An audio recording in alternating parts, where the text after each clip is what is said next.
E aí, vamos começar o nosso terceiro e último bloco nessa introdução ao estudo do direito. Eu espero que você esteja gostando e eu espero que você tenha convidado, alguém para participar dessa aula sobre o estudo do direito. Nosso terceiro bloco vai começar a falar sobre uma divisão do direito na sociedade. E a gente tem essa divisão do direito entre os chamados direitos públicos e direitos privados. Como que se dá essa divisão na realidade? E qual é o conceito? Qual que é a diferença entre público e privado? O direito público e o direito privado é a divisão mais importante. Se a norma tutelar, ou seja, se a norma proteger, buscar resguardar o interesse do Estado e o seu funcionamento, é o chamado direito público. Mas, se o direito ele tratar de tutelar os interesses individuais, as relações jurídicas entre particulares, eu tenho o chamado direito privado. Então, essa dicotomia ou essa dualidade do direito, ela se dá justamente para quê? Para que eu tenha uma melhor organização do direito e que as normas de direito público e direito privado sejam cumpridas, Que os costumes não sejam o contra-legem, sejam de obediência, na verdade. Então, olha só, olha a divisão do que seria o direito público e o que seria o direito privado. E aí a gente tem essa brincadeira aqui com os desenhos para facilitar o nosso entendimento. Olha só, aqui eu tenho a proposição do Pernalonga, como seria o rei, E a gente sabe que o rei está acima, dos súditos. Fazendo uma comparação, o Estado ele está acima do povo, ele está acima da sociedade, tanto que é o Estado que impõe à sociedade o seu direito, os seus limites, as suas regras. Então, quando eu falar em direito público, eu vou falar em normas que são do interesse do Estado. A gente sabe que o Estado tem povo, território, e soberania. Então, quando é uma lei que vai proteger, por exemplo, o território do Estado, é uma lei de direito público. Agora, pensemos aqui no direito privado. O que o nosso conceito na tela anterior fala? Que são relações jurídicas entre particulares, entre as mesmas pessoas. Afinal de contas, os particulares, eles são iguais. Por isso até tem essa proposição aqui de dois personagens iguais, dois Homens-Aranha. Quando eu tenho relações jurídicas entre os iguais, entre as pessoas em sociedade, é o direito privado. Então a gente pode pensar que, por isso que eu fiz esses gestos, O vertical trata da relação do Estado com a sociedade, com o indivíduo. Então eu tenho o direito público. E se eu tenho a questão horizontal, eu tenho uma relação igualitária. E aí eu tenho o direito privado, que é entre os cidadãos. Um contrato de compra e venda, por exemplo. Prossigamos aqui em relação aos direitos. Na realidade, se você já ouviu falar em algum desses direitos, agora você vai identificar o que é esse direito. O direito constitucional, o direito administrativo, tributário, penal, eleitoral, militar, esses são direitos que tutelam, que guardam a relação do Estado e o Estado em relação ao seu indivíduo. Então, por exemplo, o que o direito eleitoral estuda? Quem pode se candidatar, quando, como, quando vai acontecer as eleições. Então não é um direito, não é uma lei que vai estruturar o funcionamento do Estado para acompanhar e sistematizar as eleições, quem vai assumir, de quanto em quanto tempo. Então veja que é um direito que tutela o Estado ou organiza o Estado. Por isso que ele é do âmbito do direito público. Da mesma maneira, o direito penal. Quem é que pode punir? Quem é que pode prender? Quem é que pode oferecer aí, e acompanhar um processo penal? É o Estado. E aí, direito público. Você, é claro, enquanto indivíduo, pode manifestar um processo, em relação a uma agressão, em relação a um roubo, em relação a um furto, mas é o Estado que desenvolve as leis do direito penal, porque é o Estado que está sempre buscando a proteção e a organização da sociedade. Agora vejamos o que seria então o direito privado, exemplos de direito privado. O direito civil e o direito empresarial. O direito trabalhista, né, o direito do trabalho, muitas vezes aparece como direito privado, mas para alguns autores também aparece como direito público. Mas pensemos no direito civil. O que é o direito civil? É a relação entre os particulares. Então, um contrato de compra e venda, uma locação de um imóvel, é feito entre os particulares, entre as partes. Então, por isso que é direito privado.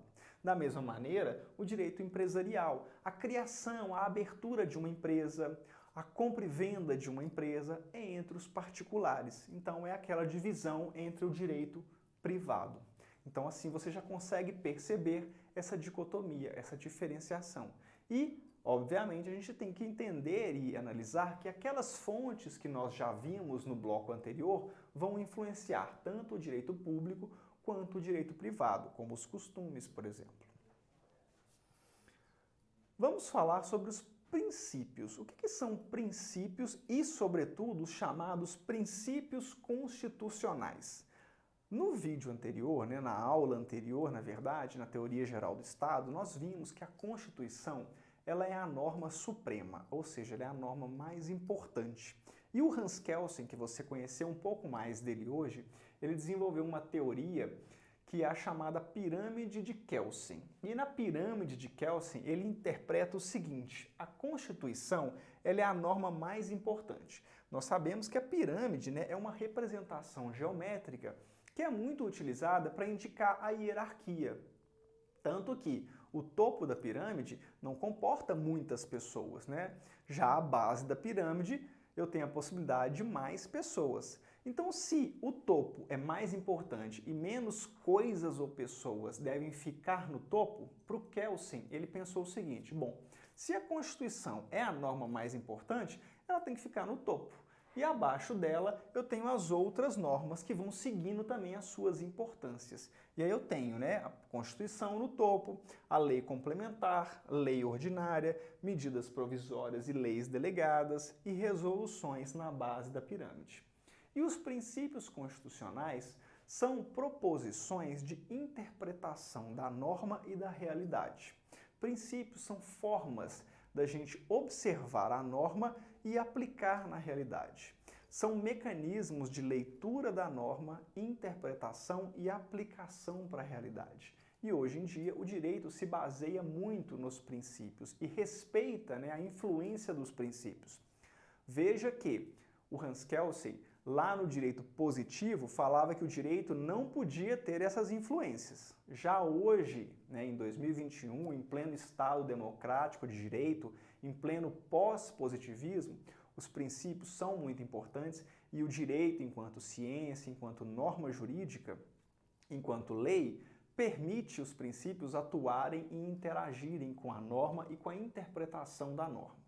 Então, o que seriam os princípios constitucionais? Como eu falei, a Constituição é a norma suprema, é a norma fundamental.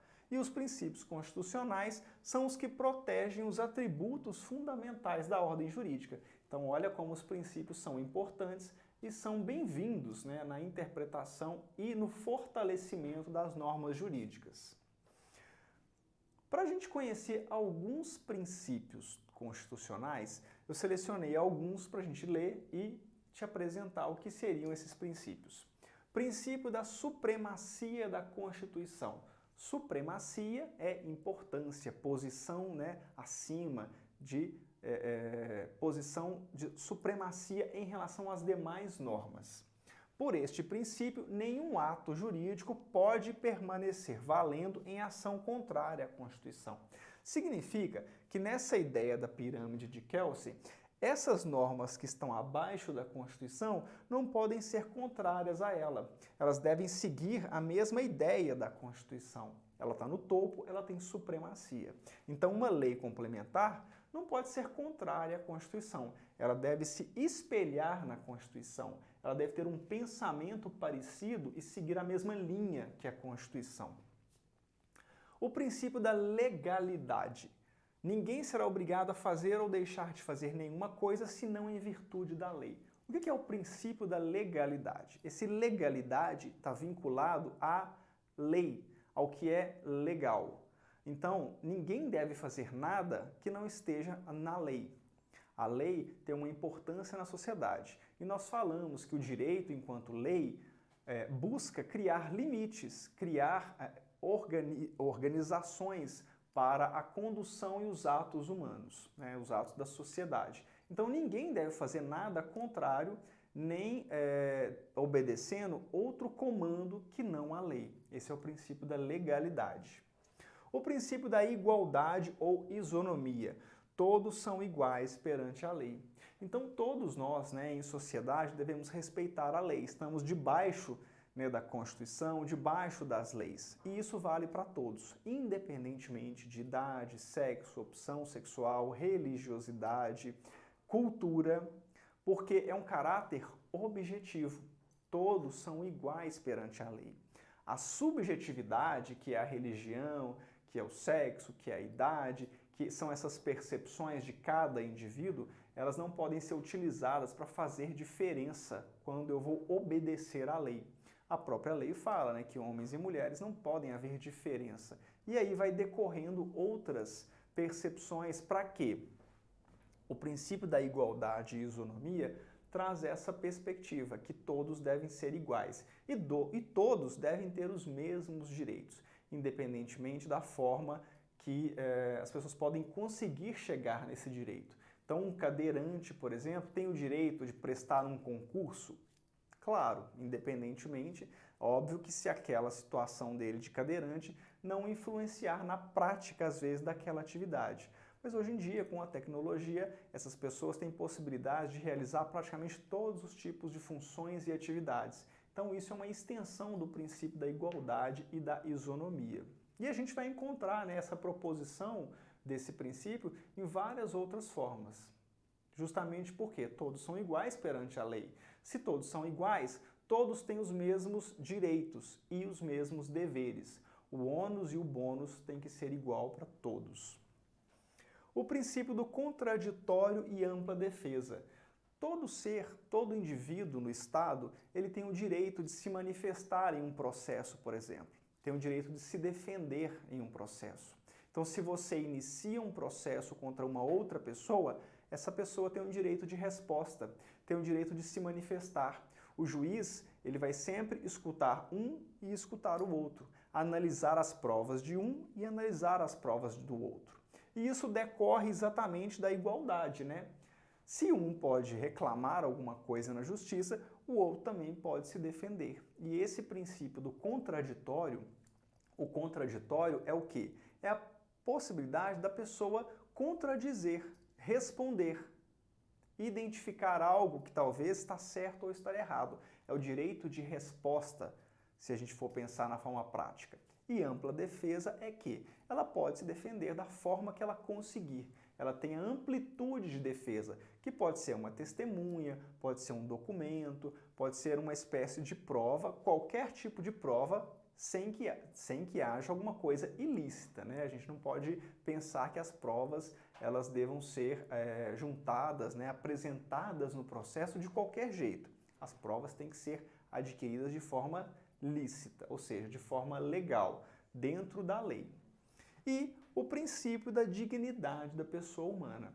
Esse é um princípio da Constituição, é o chamado metaprincípio. Não é o princípio mais importante, porque todos os princípios são importantes, mas digamos que esse é o princípio que está em toda a norma jurídica e também em todos os outros princípios. Por isso que a gente chama ele de metaprincípio, que é o princípio que está, né, em toda a Constituição. E ele ordena que a gente sempre pense na norma e na realidade, no direito formal e no direito material, que a gente tem que respeitar a dignidade da pessoa humana. Obviamente, ele é um princípio muito amplo, né? Porque o pensamento de dignidade, o que seria digno? Eu acabo abrindo um pouco para a subjetividade. Porque a dignidade, no meu entendimento, pode ser diferente do seu e dos nossos colegas, dos seus colegas de sala. Mas o importante é pensar o seguinte: todo indivíduo em sociedade, todo indivíduo, ele tem que ser pautado nas suas relações com os outros pelo respeito, pela dignidade. E vai passar um pouco pelo aquele pensamento da empatia. Será que eu gostaria que fizessem comigo o que eu estou fazendo com outra pessoa, né? Será que eu gostaria de ser tratado dessa maneira? Será que eu gostaria de ser respeitado ou desrespeitado? Até que ponto? Então, o princípio da dignidade humana nos estimula a raciocinar sobre isso e a respeitar a lei e a utilizar a lei não só a nosso favor, mas em atendimento ao pensamento do bem comum. Lá na primeira aula, a gente também, em Teoria Geral do Estado, a gente falou sobre o que seria o bem comum. E o bem comum está muito ligado à dignidade da pessoa humana. Inclusive, lá na primeira aula, tem uma explicação e um conceito trazido por um papa. Um papa, né? Um representante da Igreja Católica, ele trouxe um conceito muito interessante do que seria o bem comum, que é essa preocupação do Estado em produzir a paz social e que todos possam desenvolver as suas atividades. E a dignidade da pessoa humana, ela vai passar pela participação de cada indivíduo, porque eu tenho que pensar que eu, enquanto em sociedade, tenho que preocupar comigo, mas também com o outro. Porque, de certa forma, há no outro um espelhamento meu, né? Que pode ser um parente, pode ser um amigo ou mesmo um desconhecido, mas é um ser humano. Então a dignidade da pessoa humana nos ajuda a refletir sobre isso. Então esses são alguns princípios constitucionais e vocês perceberam que não existe uma norma, né, muitas vezes, dentro do princípio, mas o princípio nos ajuda a olhar para a norma e trazer para a realidade, para a interação da sociedade. E aí a gente está falando de norma, né? Eu falei de princípios, que é esse pensamento mais amplo, que abre um pouco para a subjetividade. E a norma já é aquela parte mais positiva, é aquele regramento mais específico, né? É aquele modo de se portar em sociedade. Vamos ver um conceito do que é norma. Norma é um comando ou regra de conduta. Então, olha só, é como eu devo me portar em sociedade. Expressa a vontade do Estado por intermédio do legislador. Então lembra que o Estado é dividido entre executivo, legislativo e judiciário? E o legislativo é o braço do Estado para criar leis, para criar normas. Essa é a vontade materializada na lei, é o que está entregue, né? É o código, muitas vezes é um livro, ou quando a gente joga no Google, né? Lei, ou Constituição, ou Código Civil, ou Código Penal. São os códigos. As características das normas, né, da lei, são essas. Generalidade. Generalidade, ela é geral. A norma é para todo mundo. Olha o conceito. Abriga a todos em igual situação jurídica. Porque a norma é para todos, independentemente de quem quer que seja. Se é mais rico, se é mais pobre, se é homem, se é mulher, se é criança, se é idoso. Abstratividade abarca situações abstratas, porque ela é geral. Lembra do conceito inicial do nosso primeiro slide? São regras gerais e positivas. Bilateralidade, onde há dever, há direito. O que é bilateral? Bi é dois, ou dois lados, né? A lateralidade é de lados, então eu tenho dois lados. Então, onde há direitos, há deveres. Onde há ônus, há bônus. Então, tudo que eu faço gera uma consequência. Imperatividade. O que é imperatividade? Imperativo. Imperativo é obrigação. A norma é obrigatória. Ninguém pergunta para você se você quer obedecer a Constituição, se você quer obedecer o Código Civil. Ela é obrigatória, ela é colocada, ela é imposta para a gente obedecer. E ela tem coercibilidade. O que é norma com coercibilidade, com coerção? Ela tem essa imposição. O uso da força do Estado sobre aqueles que descumprem a norma jurídica. A coerção é a consequência do descumprimento da norma. Se você descumpriu a norma, o Estado vai te punir. No direito penal, ele pode te prender. No direito civil, ele pode te multar, por exemplo. No direito tributário, ele pode te multar. Então, se você excede a velocidade, você descumpriu a norma da velocidade. Qual que vai ser a consequência disso? Qual que vai ser a coerção que o Estado vai impor até você? Uma multa. Então, perceba como a norma tem essas características, né? Como ela se exterioriza. E ela tem heteronomia, ou seja, ela é do Estado. Ela não é uma norma que eu criei para você. ou nós dois criamos, né? Nós dois nessa pequena sociedade. Não, ela vem do Estado. Lembra-se da posição hierárquica do Estado? O Estado está acima, então ele cria a norma sobre a sociedade. Espécies normativas. Lembra da pirâmide do Kelsen, que ele fala que a Constituição está no topo e abaixo dela eu tenho as normas chamadas infraconstitucionais. Infra porque está abaixo, né? Então agora você vai conhecer um pouquinho das normas jurídicas, né? Que são as emendas à Constituição, lei complementar, lei ordinária, lei delegada, medida provisória, decreto legislativo e resoluções. Talvez você já viu alguma dessas expressões no jornal, né? Foi editada a medida provisória, foi aprovada a lei, foi expedido um decreto legislativo, a emenda constitucional, enfim. Essas são espécies normativas. E o que é emenda à Constituição? Vamos começar pela emenda, né? A emenda traz essa proposição mesmo, né? Quando a gente faz uma emenda, o que a gente está fazendo? A gente está fazendo um conserto muitas vezes, né? Eu tenho uma rachadura, eu vou fazer uma emenda, eu vou fazer um pequeno conserto. A emenda constitucional, ela serve para emendar a Constituição. Vou criar uma norma dentro da Constituição, mas sem alterar a Constituição inteira. É pontual, eu vou criar ali uma norma dentro de outra que já está criada. Por isso que é chamada emenda à Constituição. Eu não estou fazendo uma nova Constituição, estou indo lá pontualmente fazendo uma norma dentro daquele sistema jurídico inteiro, né? Por isso que é chamado emenda. E o que seria a lei complementar? Nós temos dois tipos de lei, a complementar e a chamada lei ordinária. E ela chama lei ordinária mesmo, mas não porque ela é ordinária, né? Como o compadre Washington fica brincando lá com o El Chan. Lei ordinária e lei complementar, do ponto de vista constitucional, são o seguinte: a própria Constituição, como norma suprema, né, que está acima, né, de todas as outras normas, ela faz uma diferenciação de matérias que podem ser pensadas em lei complementar e lei ordinária. Então, lei complementar são matérias expressamente previstas na Constituição onde podem ser tratadas por lei complementar. As hipóteses de regulamentação da Constituição de lei complementar foram taxativamente previstas. Então, a Constituição ela criou algumas matérias que podem ser pensadas por lei complementar, ou seja, o legislador, na hora de criar normas, ele vai primeiro ver na Constituição se aquilo que ele está pensando de comportamento da sociedade está como lei complementar. Se estiver, é lei complementar.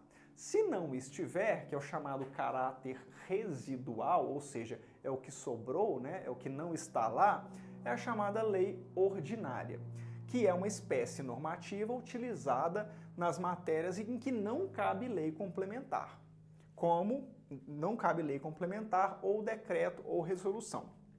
Assim, o campo material das leis ordinárias é residual. Então, aquilo que não for complementar vai ser ordinária.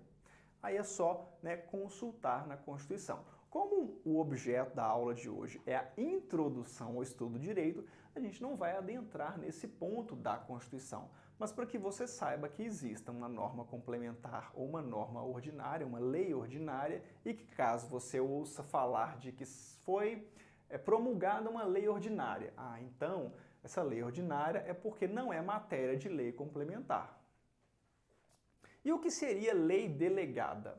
Lei delegada é o seguinte: quem é que pode fazer lei conforme os poderes que a gente sabe, né, que a gente conheceu de estruturação do Estado? O Executivo cumpre, né, os programas sociais, administra o país. O Judiciário julga. O Legislativo cria a lei. Então, o poder que cria as leis é o Legislativo. Mas pode acontecer que o Legislativo, ele delega, ele passa essa competência para o Executivo. Então aí, quando o Executivo cria uma lei, é a chamada lei delegada. Lei delegada é a espécie normativa utilizada nas hipóteses de transferência de competência do poder legislativo ao poder executivo. É quando o legislador deixa que o presidente da República, por exemplo, que é o chefe do executivo, crie uma norma, crie uma lei. Aí é uma lei delegada, é uma lei que foi delegada para ele, foi passada para ele. Medida provisória. O que seria medida provisória? E durante a pandemia, talvez você escutou muito sobre medidas provisórias. O que são medidas provisórias? É bem intuitivo, é uma medida provisória, é uma medida que tem um tempo de validade.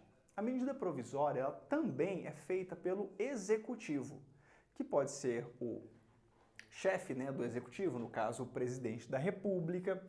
A medida provisória, ela não tem uma natureza de lei, mas ela tem força de lei. Mas como assim, Fábio? Não é lei. É lei, mas não é lei? Ela não é uma lei, ela não tem essa natureza jurídica de lei, mas ela tem que ser cumprida como lei, tem que ser obedecida. E como medida provisória, ela tem um tempo de duração. Então, durante a pandemia, como toda a sociedade ela foi pega de surpresa, da noite para o dia, a gente não podia ir trabalhar. E aí, como é que ia ficar trabalhar de casa? Como é que ia ser a dispensa ou contratação tão urgente, tão demorada? Pessoa que às vezes estava com férias marcadas, teve que voltar a trabalhar. Como é que ia ficar isso, Pode ser feito sem lei? Bom, não. Só que não dava tempo do legislativo fazer as leis. E aí, então, o chefe do executivo, o presidente da República, emitiu várias medidas provisórias para consertar essas lacunas, para que as pessoas pudessem fazer as coisas respeitando a lei. Então, por isso que a medida provisória não é uma lei, mas é um ato que tem força de lei, deve ser cumprido como uma lei. E, obviamente, ela tem um tempo. Depois que passou esse tempo, ela perde a validade, ela não vai ser mais cumprida. Mas, se ela for votada, ela pode virar uma lei. Aí o Congresso Nacional, que aí é lá no Legislativo, ele vai transformar ela em lei. O que seria, então, o decreto legislativo? O decreto legislativo é uma espécie normativa utilizada em competências do Congresso Nacional. Então, o decreto legislativo, muitas vezes, ele é uma extensão da lei. Eu tenho a lei e tenho um decreto que é uma extensão da lei para que ela cumpra mais especificamente os seus objetivos. Então, ela é competência do próprio Legislativo, pelo Congresso Nacional. Vamos falar, então, sobre o próprio Congresso, a validade e a vigência das normas, Você já deve ter visto a foto desse lugar aqui em Brasília, Esse lugar aqui em Brasília é o Congresso Nacional. Esse prédio, que foi idealizado pelo arquiteto Oscar Niemeyer, é o Congresso Nacional. E aqui eu tenho, essas duas cúpulas, lá no Congresso Nacional. E, obviamente, uma para baixo e uma para cima foi pensado exatamente por isso, porque o Congresso Nacional ele é formado por quem? Pela Câmara dos Deputados e dos Senadores. Então eu tenho, de um lado, deputados e de um lado os senadores. Então, por isso que tem esses dois prédios e essas duas cúpulas, tendo essa representação da Câmara dos Deputados e a Câmara dos Senadores, Os senadores, essa que está para baixo, e os deputados, essa que está para cima. Essa é a representação. E aí eu tenho o Congresso Nacional. E a gente tem esse formato de dois, que é o sistema bicameral, ou seja, bi é dois. Cameral ou Câmara, eu tenho duas câmaras para criar uma lei. Então o legislativo brasileiro é esse, de duas câmaras. Então é indispensável a aprovação do projeto pelas duas casas. Então toda lei brasileira, ela tem que, por exemplo, começar aqui, aí ela é aprovada aqui. Ela passa para cá, se ela for aprovada aqui, ela vai para o presidente da República definir, se ela vai entrar em vigor ou não. Então, toda norma que começa aqui tem que passar para cá. E se ela passar para cá e ser votada, ela entra, e ela vai para o presidente da República. Ou se ela começar aqui, ela tem que vir para cá, porque é o sistema bicameral. E aí a gente tem, né, depois que a norma ela começa numa casa, é aprovada, né, alguém sugere uma norma, ela é aprovada, ela vai para outra Câmara, também é aprovada, ela sai do Legislativo e vai para o Executivo, ela vai para o Presidente da República. E aí o Presidente da República vai analisar aquela norma e pensar o seguinte: ok, eu concordo, vou dar a minha sanção, vou concordar que essa norma ela deve entrar em vigor. E aí a gente tem a sanção do Presidente da República, que é a concordância com aquela norma, que é a concordância com os votos daquelas duas casas. Então olha o que seria a sanção. É a concordância do chefe do Executivo.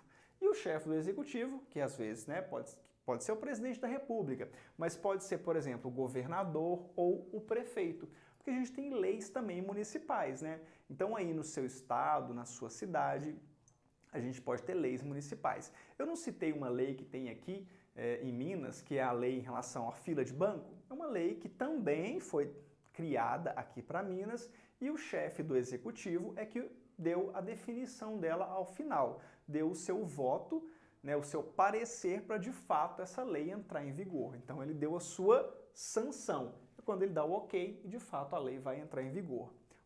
Porém, o presidente da República ou o chefe do executivo, que pode ser o governador ou o prefeito, como a gente já viu, ele pode vetar essa norma, vetar essa lei. E o veto é a rejeição pelo chefe do Poder Executivo. Ele pode, muitas vezes, também vetar parcialmente. Ao invés dele vetar tudo, ele veta uma parte. E aí ele sanciona com o veto. Uma parte ele aprova, uma parte ele rejeita. Ou ele sanciona tudo, ou ele veta tudo. Ou sanção com veto, né? Ele modula um pouquinho, né? Para algumas coisas ele coloca um tiquezinho, para outras ele coloca um X. E a promulgação da norma. A promulgação é a declaração formal para ela entrar em vigor. Então, quando ele sanciona ou sanciona com veto, a sequência é a norma ser promulgada, é a norma entrar em vigor. Então, é a declaração formal de existência da lei. Sanciono, ok, promulga na próxima sequência. Sanciono com alguns vetos, promulga na próxima sequência, né, nos próximos dias, né?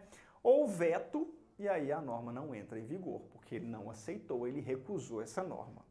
E aí a gente tem o seguinte: quanto tempo depois da promulgação ela entra em vigor? Porque se foi para o presidente, para o chefe do executivo, governador ou prefeito, e ele sancionou, quanto tempo depois ela é promulgada, ela entra em vigor? A gente tem um tempo para isso acontecer.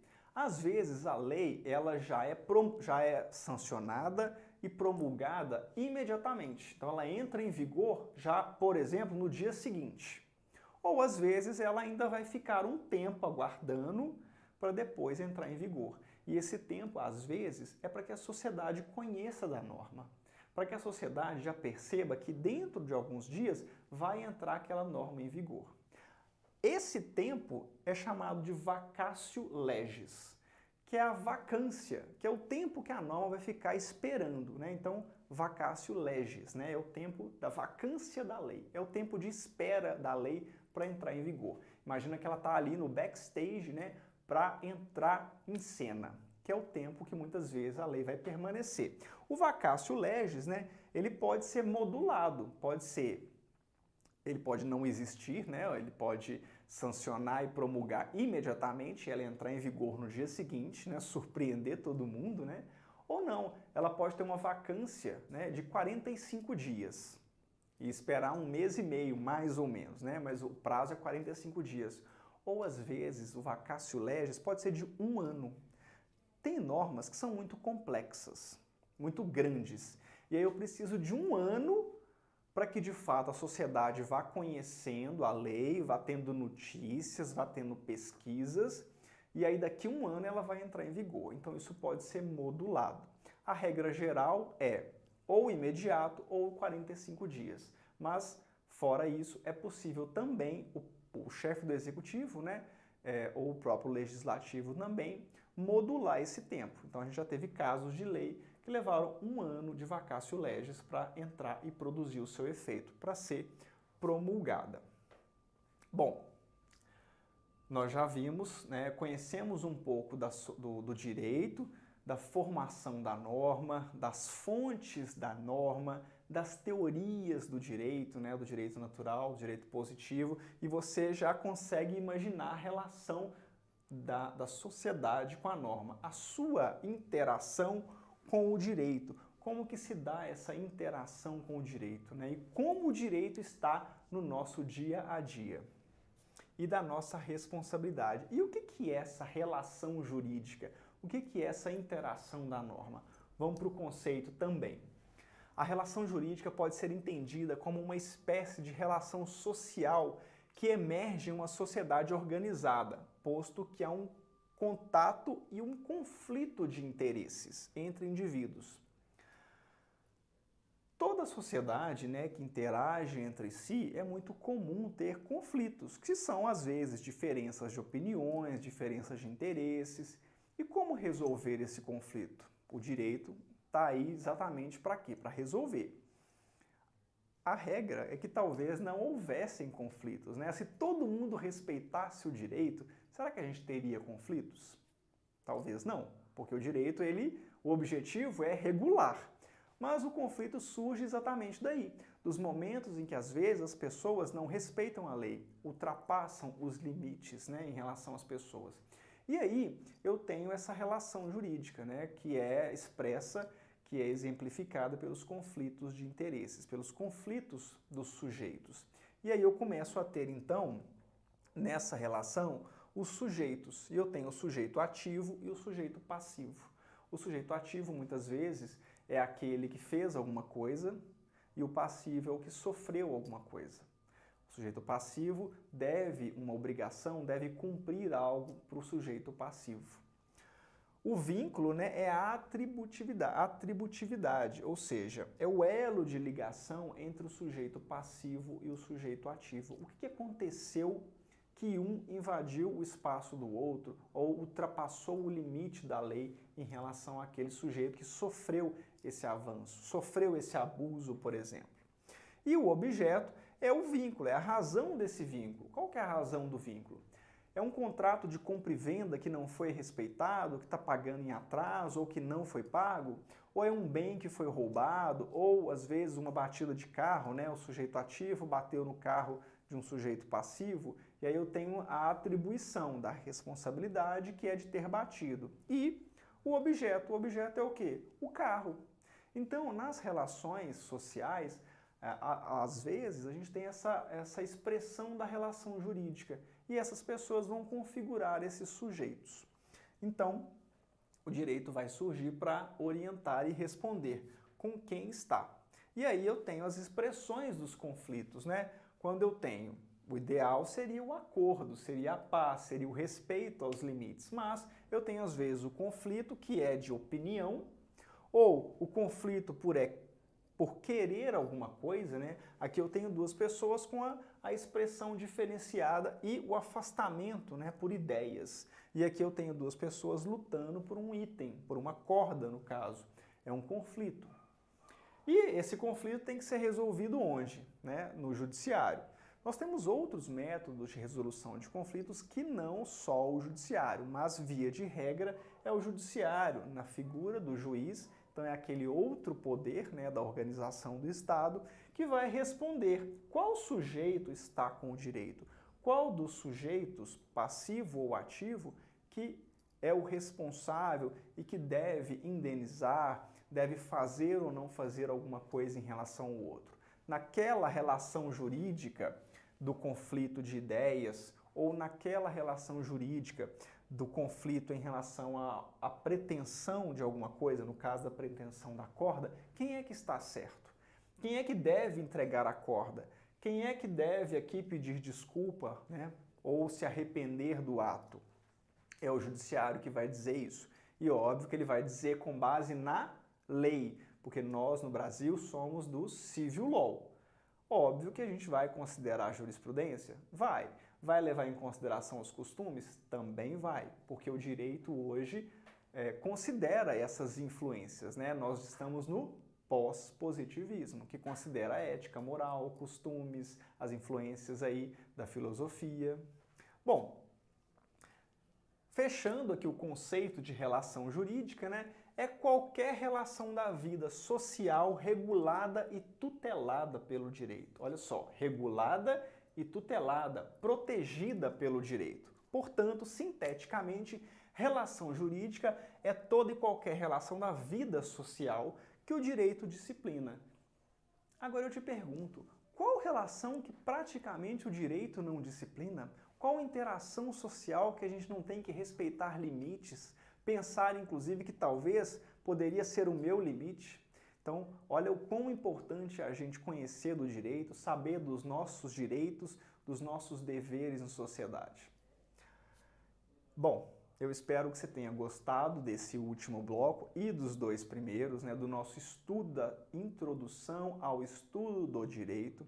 Espero que você tenha gostado dessa aula. Te convido a conhecer aí os nossos canais de comunicação, o Direito na Escola, tanto no site quanto no YouTube. Te convido a ir lá a curtir esse vídeo, a deixar aqui os seus comentários, a seguir o canal do YouTube e a assistir outras aulas que estão disponíveis lá com outros professores, com outros temas e assim cada vez mais você aprender sobre o direito, sobre as normas, sobre os seus direitos e os seus deveres. Fica aqui o meu muito obrigado e já o meu convite para assistir a sequência aí de outras aulas com outros professores.